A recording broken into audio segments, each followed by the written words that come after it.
The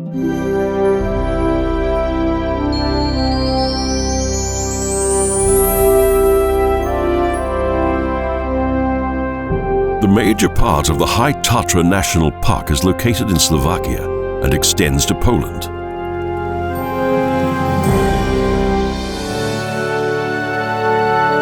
A splendid mountain landscape with high, rocky mountains and many lakes. An imposing natural paradise.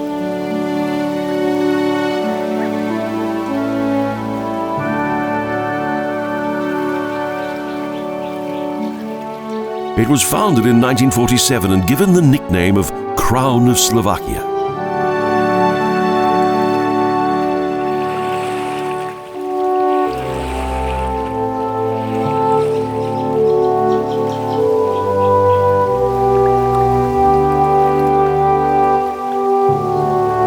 Here there's much high mountain plant life, fine endemic species of the Carpathians and glacial remains.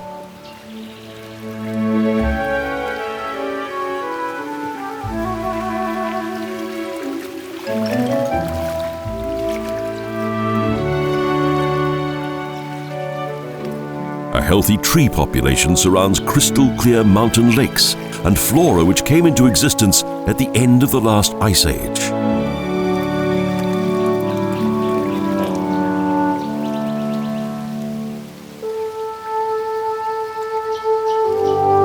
On the shores of Štrbské Pleso, Lake Chamois, there are good pathways that surround the mountain lake.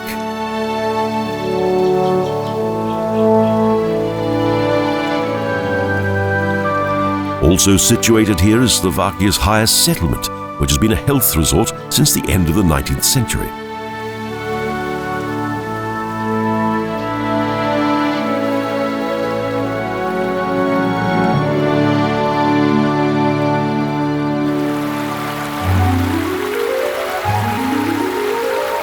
Cold, invigorating water flows in mountain streams up to the 40-meter deep lake.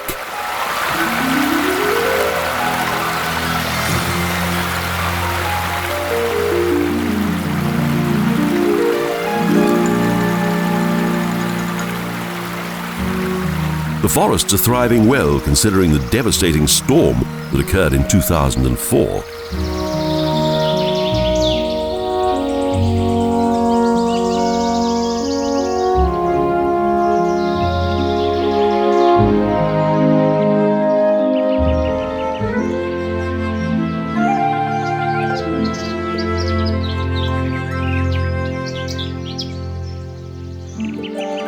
It was the night of the 19th of November, during which the powerful force of nature destroyed around 68 square kilometers of forest.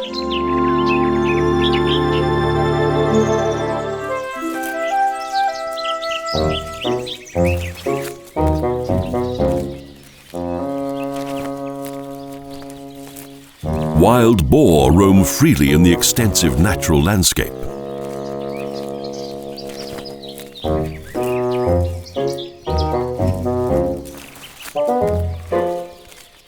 This is their natural environment in which there's a plentiful supply of food to sustain them.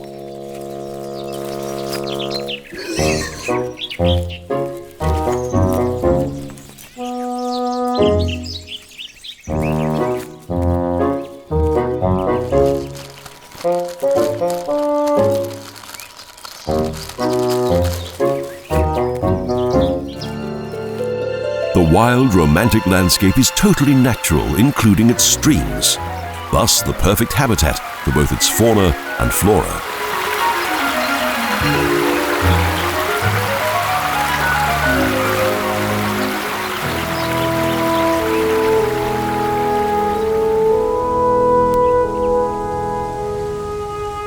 Along the route from Štrbské Pleso to Pobratské Pleso, there's a cemetery that commemorates mountaineers.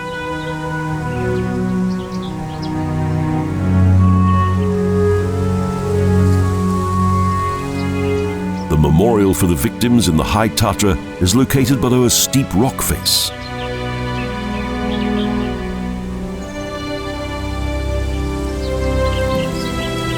The mountain lake is situated at 1,494 meters above sea level and is up to 20 meters deep. There's a rustic inn.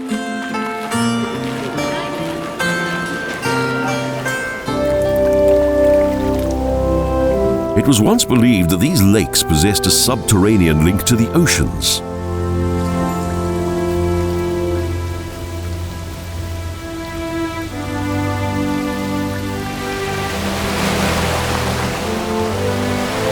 Most of their inflows and outflows were missing, and so they were called sea eyes.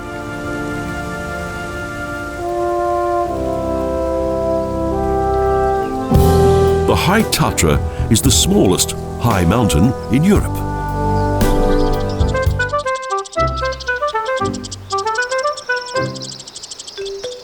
From a distance, timid marmots can be observed in their natural environment.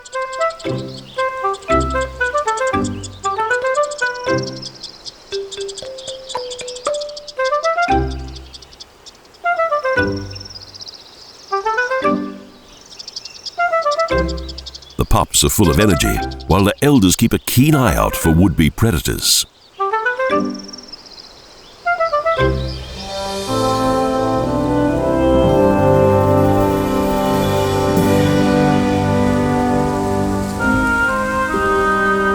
Chamois can also be seen on the mountain slopes.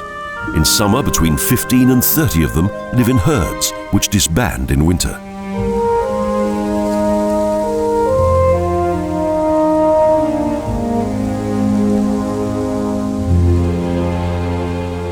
The high mountains are their retreat, and when they feel threatened, they move up to inaccessible heights.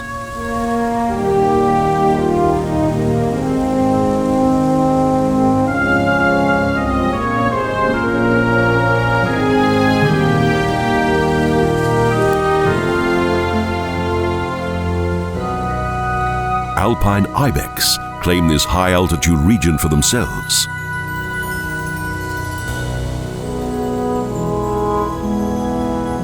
An ibex goat grazes with her young on a ledge and enjoys the last few herbs and green mountain pines.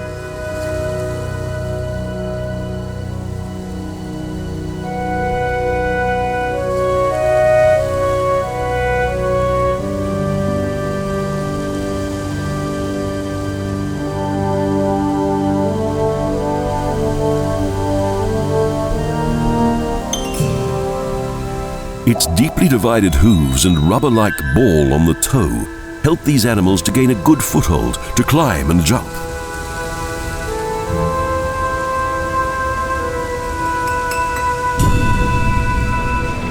The Tatra Railway travels from Štrbské Pleso Station, which connects a number of the Tatra region's spa resorts.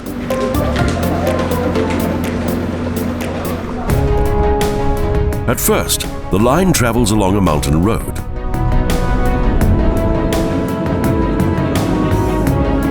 The tram-like carriages are very comfortable, and the route continues steadily uphill, the view gradually opening up.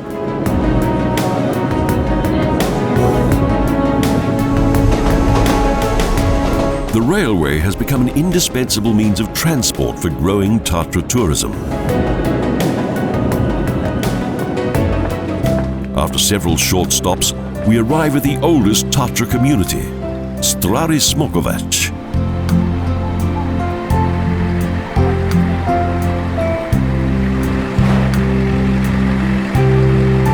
Along the main road there are charming old villas in half-timbered style.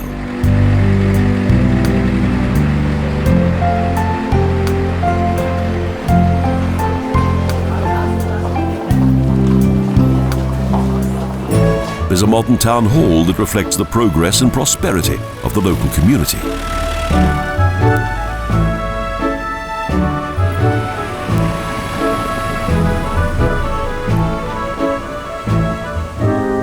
The wooden buildings of this region are half-timbered, typical of Tatra architecture.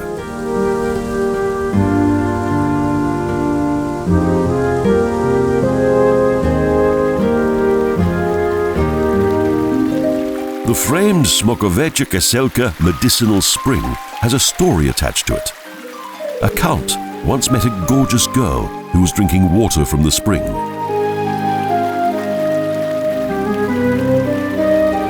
He asked her, "Do you like it?" or "Schmeckt es dir?" From this came the term Schmecks, which later became Smokovec. And this health resort was born.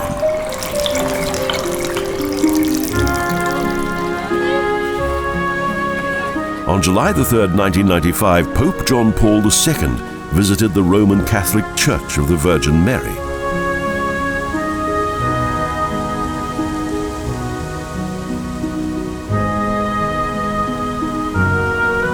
The village was founded in 1793 and the church was inaugurated in 1888.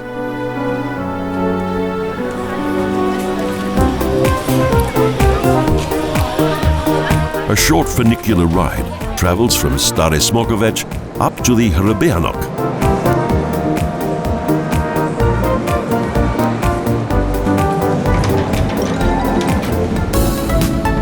An historical but modernized railway which travels slightly uphill in somewhat tranquil fashion.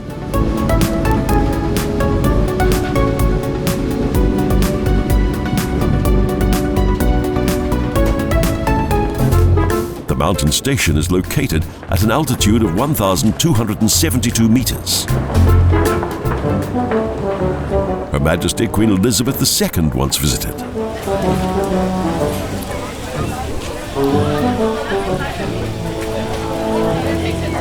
The sight of Lomnitz Peak is quite overwhelming, as only nature can create.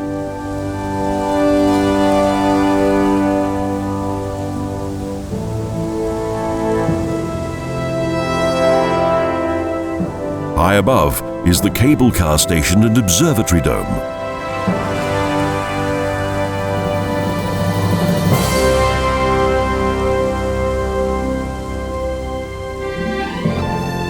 Back to Hřběnok. From the mountain station, walking trails lead to various mountain huts, each flanked by lush flora.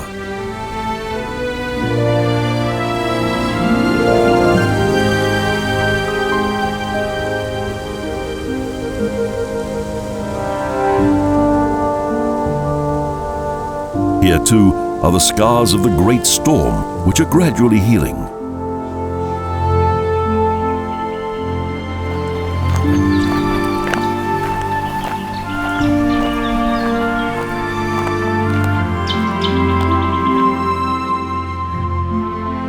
Man has almost forgotten how wonderful undisturbed nature can be, or how a natural forest smells.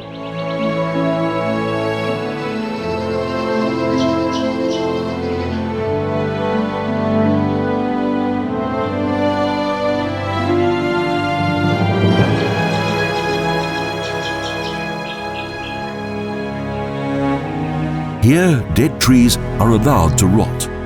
In this way, the original cycle of nature can be preserved.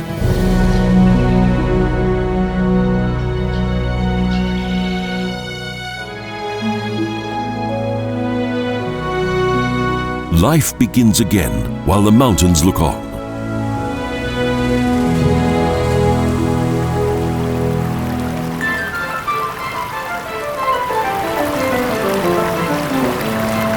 Up here too, trails cross streams in their rush to reach the valleys below.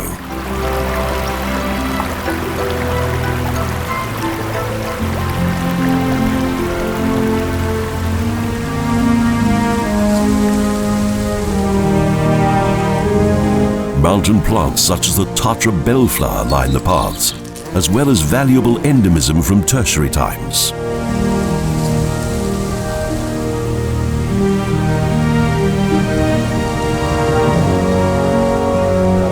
Now and then there are huts that provide refreshment, as here at Ranerova Chata.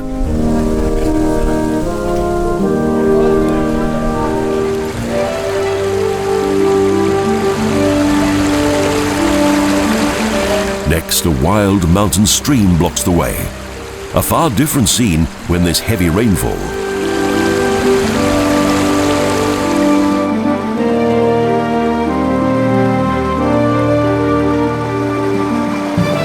The Obrovsky Vodopad waterfall appears. Through a crevice, water cascades thunderously alongside the path.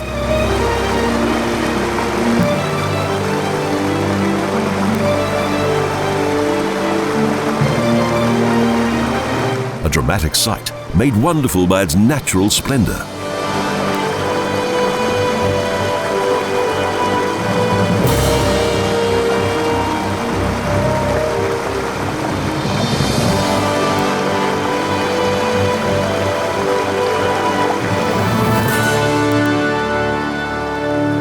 The route continues upwards, always steeper, more dramatic, wilder.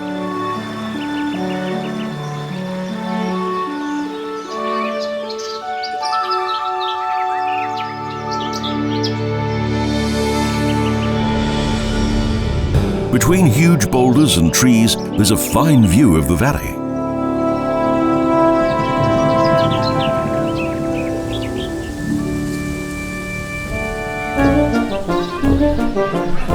At a forest clearing, suddenly Zamkovského Chata appears.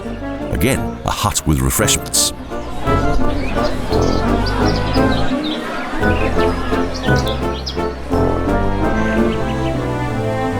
Well-fed and full of hiking happiness, everyone enjoys the views on the downward route. Below is a plain and the city of Poprad. And above, the wonderful Lomnitz Peak in the late afternoon light.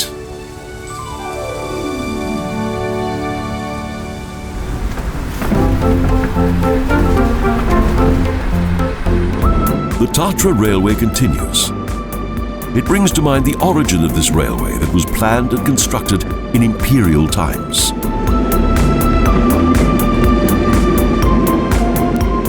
The development of tourism began here with the implementation of this railroad in 1871 and brought Bratislava and Vienna closer. A regular service with the railroad started on the 20th of November 1908. We arrive at Tatranská Lomnica.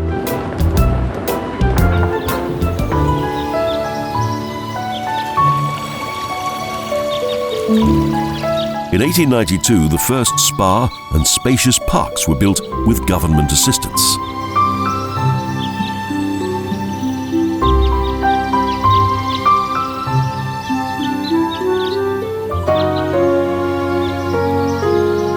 Also a botanical garden in which numerous typical mountain plants thrive, as well as rare and endangered species.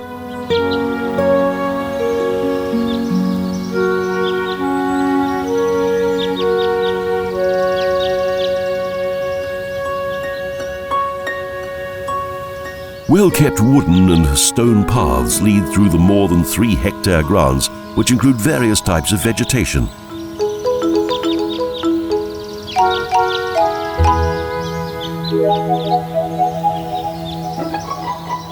There are also high alpine gardens with a limestone and silicate subsoil, and various varieties of shrubs growing between the rocks.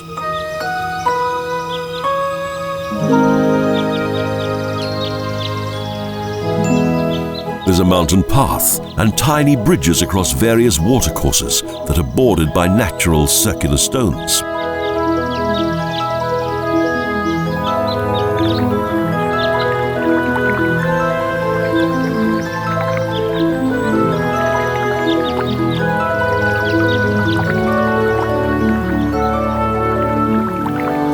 A young mountain torrent searches its way through the rocky landscape.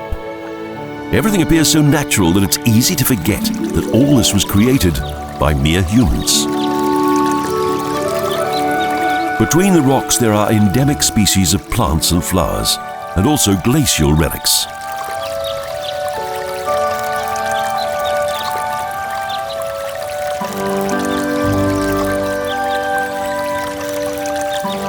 Here, following the retreat of the glaciers, plant life found a secure refuge within the cold of the mountains.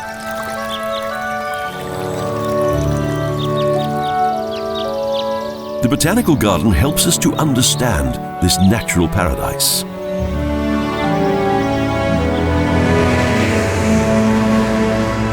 In 1969, the management of the national park introduced a museum that featured science, ethnography, and history.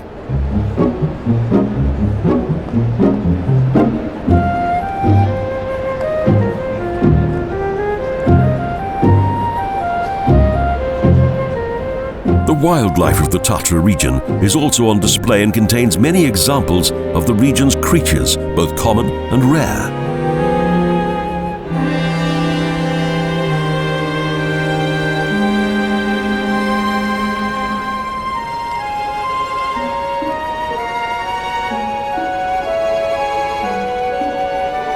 The diverse bird life of the high mountains is also represented.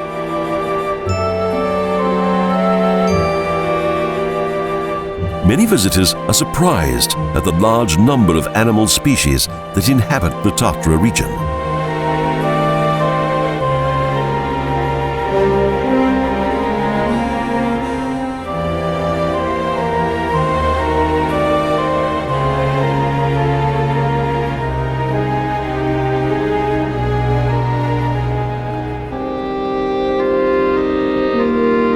In addition, the region's traditions, culture, living conditions and development of mountain sports can also be observed.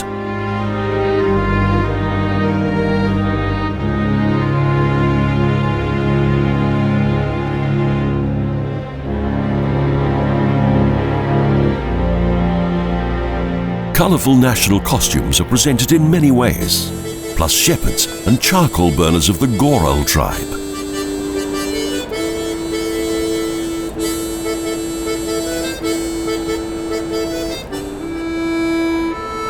Each tribe attaches great importance to its costumes that are endowed with special features by which they can be identified.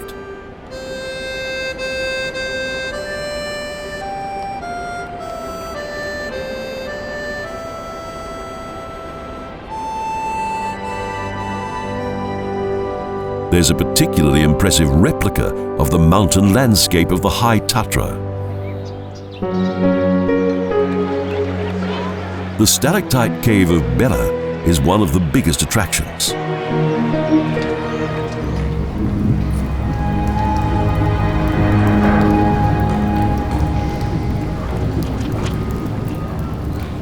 Pure adventure. 860 steps have to be overcome that rise to around 1,400 meters.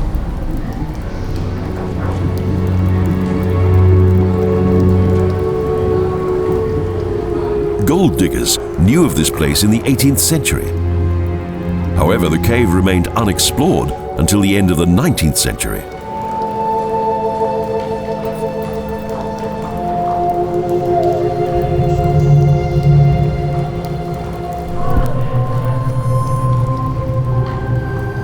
Impressive are the Palm Room, the White Waterfall, and the stalactite structure, the Leaning Tower of Pisa.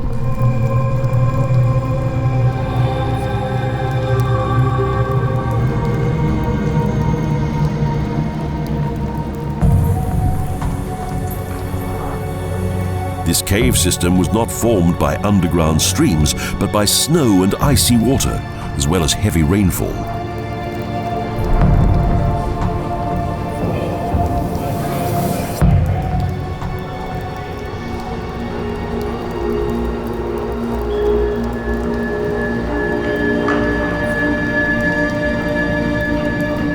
Through the lime-rich terrain, the water seeped through fissures within tectonic disruptions.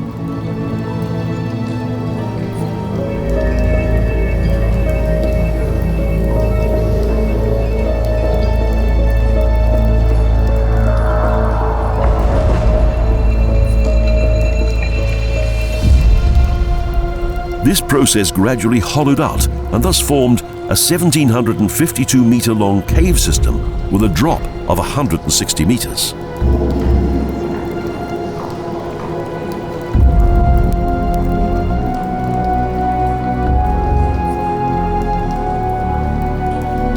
In 1881, Hutz and Britz entered the cave for the first time and eventually made it accessible.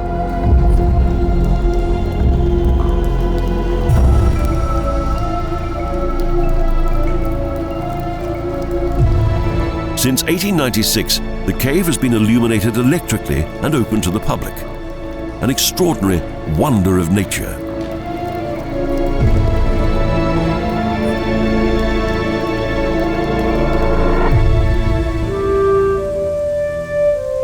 The village of Zdia is situated in White Tatra, almost at the end of the Tatra's main road.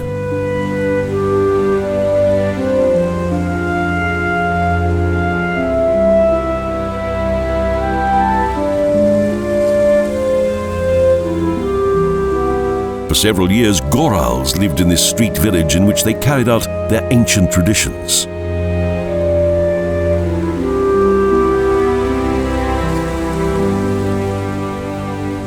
Their typical, colourfully painted log cabins have been listed since 1977.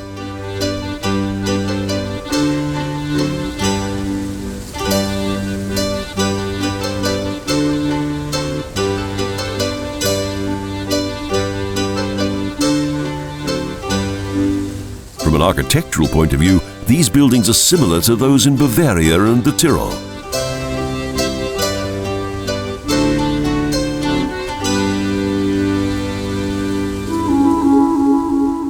A particularly splendid building contains a museum that features Goral's clothing and various household objects.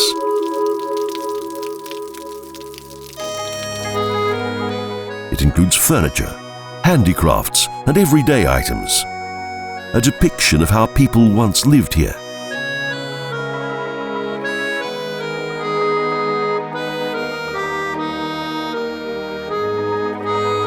There are traditional costumes, including beautiful wedding dresses with embroidered motifs, and women's and men's clothing for a variety of occasions.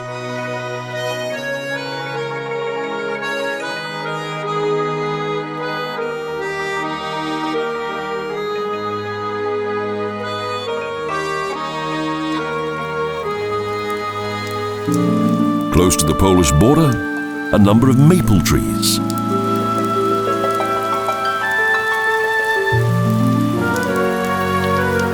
Here, Prince Hohenlohe had a hunting lodge built in 1879, following the exhaustion of ore deposits and when the maple forests had been cut down.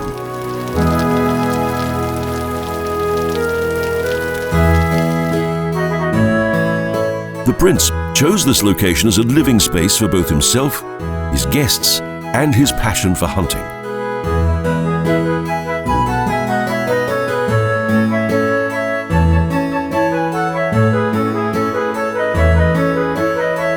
Following the hunt, they sat together here in front of an open fireplace.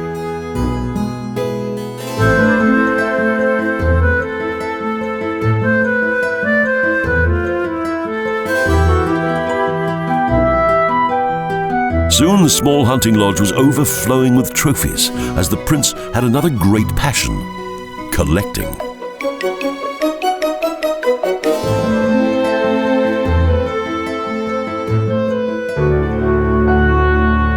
The living rooms on the first floor were less impressive, but arranged in rustic and modest simplicity.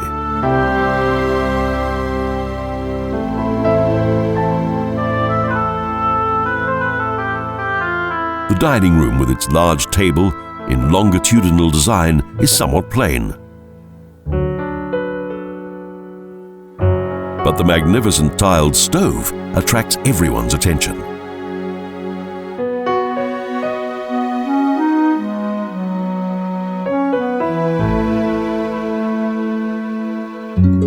Today's National Cultural Monument was made open to the public in late 2015.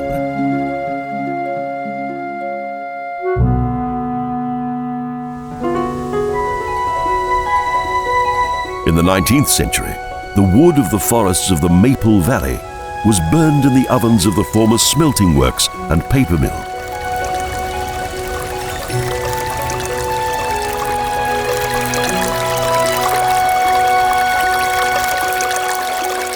But over the years, other tree species were planted and nature sprung to life here once again.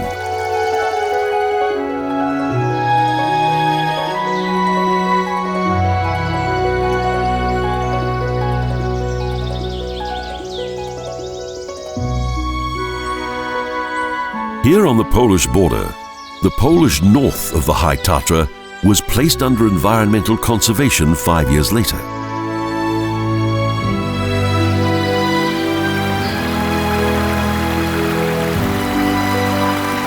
During the late Middle Ages, Beata Lasker and David Froelich came to this adventurous region.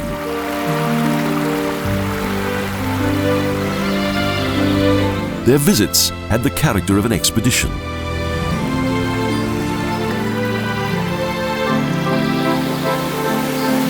And below the snowy peaks allegedly lived dragons and demons.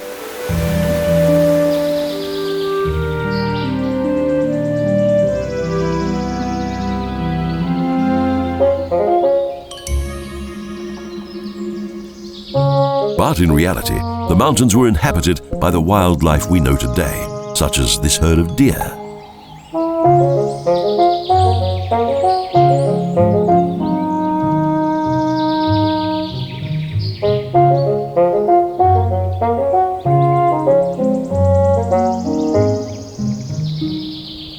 Peacefully they graze in a quiet clearing, calm and undisturbed.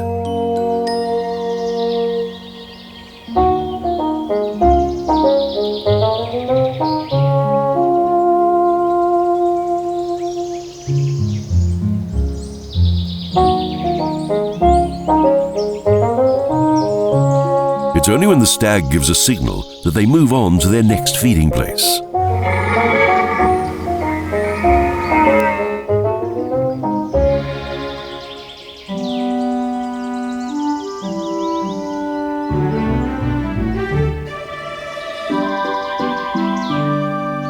Nothing disturbs the silence. A tiny stream flows gently through the moss.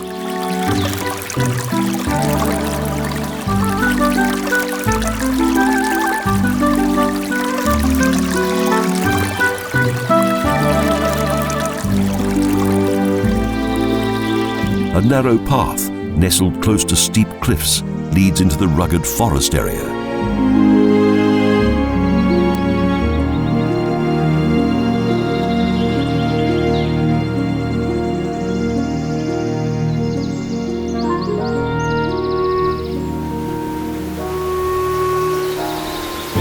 Next, the Tiesnava Branca Gorge. A torrent has a bed of rough boulders.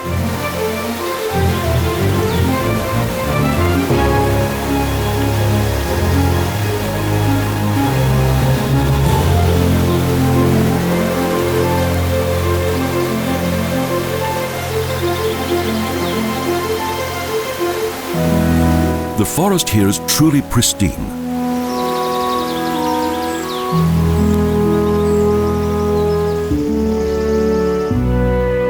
Fallen trees are not removed, and in between, young sprouts grow from the moss-covered forest floor.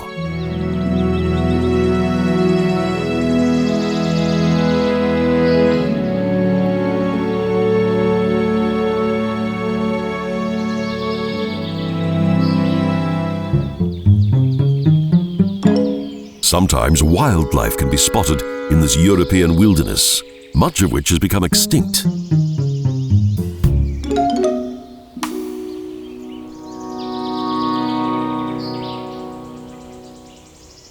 There's the wild or forest cat, which settled in Europe about 300,000 years ago.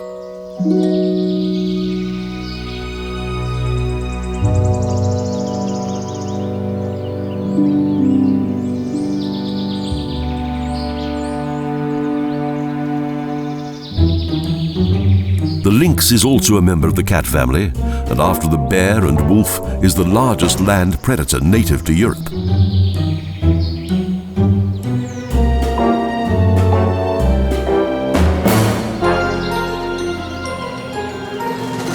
These carnivores have an average length of up to more than a meter, are extremely timid, and also natural enemies of the wildcat and various other forest animals.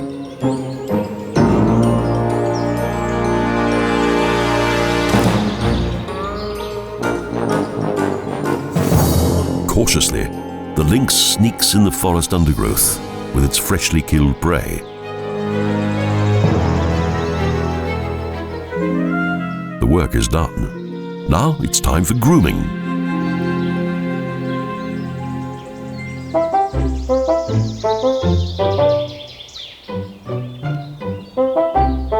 But there's no time to rest. The offspring want to play. and the whole family has to join in.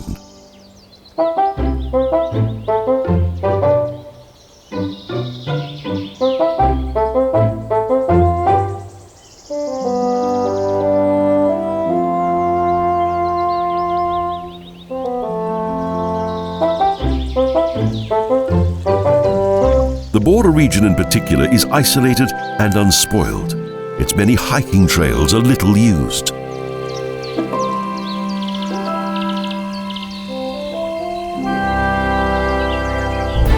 Suddenly there's an information board and an upright standing bear made of wood.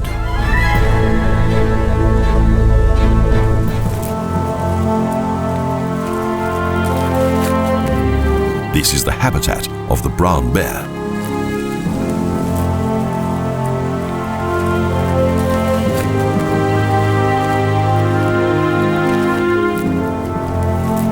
It needs a territory of around 100 square kilometers, a good supply of food, and no human encroachment.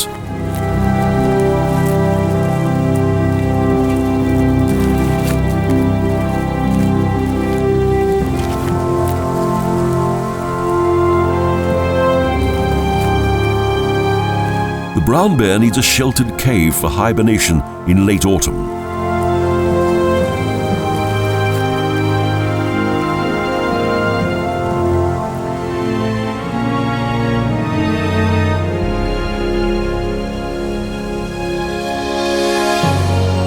Impressive cloud formations provide views of Lomnitz Peak, the third highest peak of the High Tatra.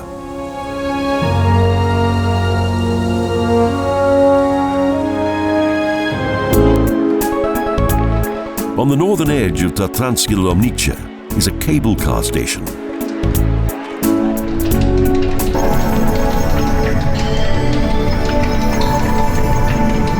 Initially it travels slightly uphill, and the first section leads to a mountain station.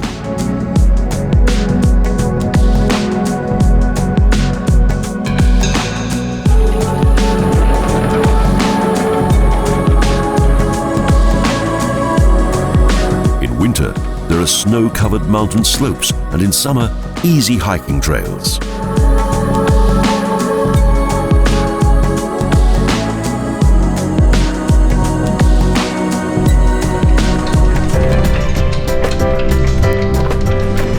Transfer to a larger gondola that travels to the next station with a constant supply of passengers.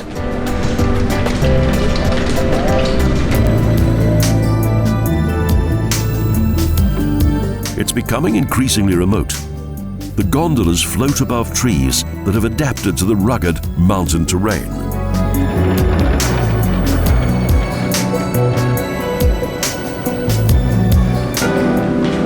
We arrive at the middle station, and despite the cloud cover, the view from here of the Zips Basin is quite spectacular.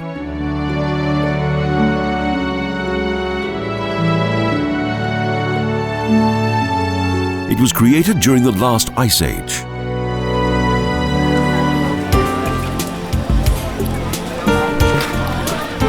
Situated amidst the rocky landscape, the station has a restaurant.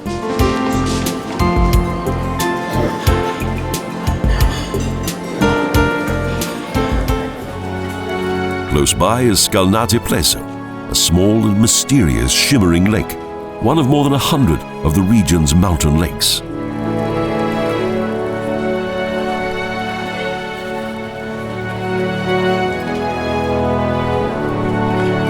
Lomnitz Peak is wrapped in clouds.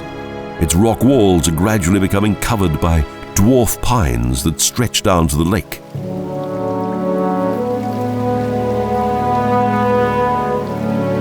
This is a natural mountain paradise whose future must surely be conserved.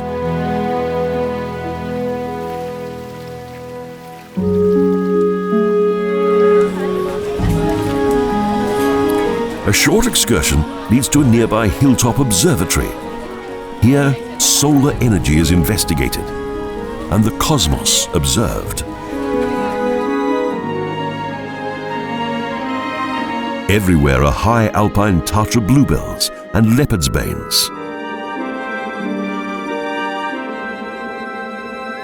And a fine view of the lake. Next follows the final section, up the high mountain, to the 2,634-meter high Lomnitz Peak.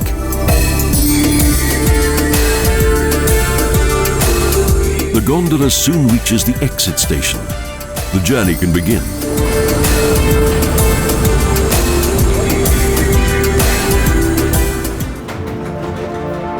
We float gently up into the mountains. Below, another view of the romantic Steinbach Lake, crystal clear and emerald green. And in front of the gondola, a sheer rock wall that seems to lead to an impenetrable wall of cloud.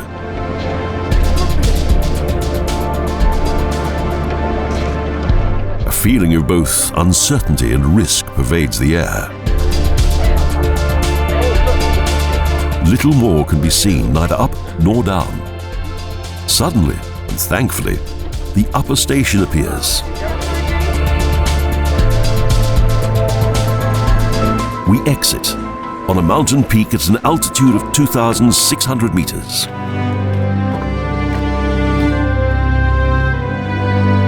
Suddenly, the clouds open up again and again, and cliffs and narrow footpaths come into view.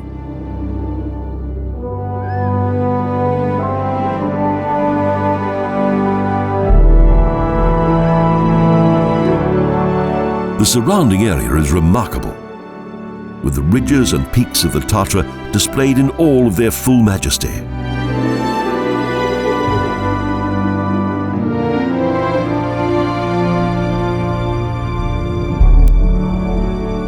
Repeatedly, water can be seen deep below between the rocks. Small mountain lakes with no influence or effluence. It's amazing to think that it was once believed that they were connected to the world's oceans.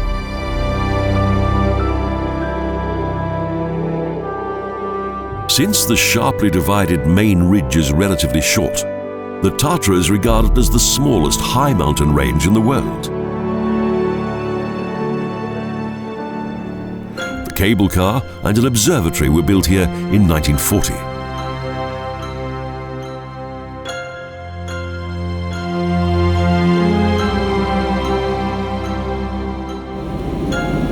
It's the highest point in Slovakia in which people work day by day, an ideal location for meteorological and astronomical research. In 1962, a laboratory of physics of cosmic radiation and a coronary station of the Astronomical Institute were established here.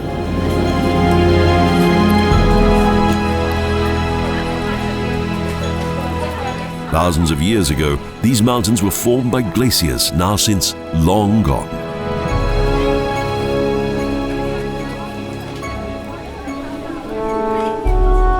Powerful forces created impressive glacial basins, deep hollows, and bright karst lakes.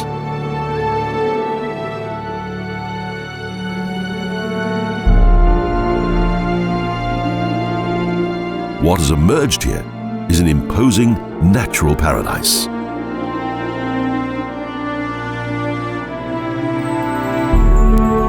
The Tatra Nature Park is the embodiment of pure nature, undisturbed tranquility, indigenous wildlife, and above all, majestic mountains.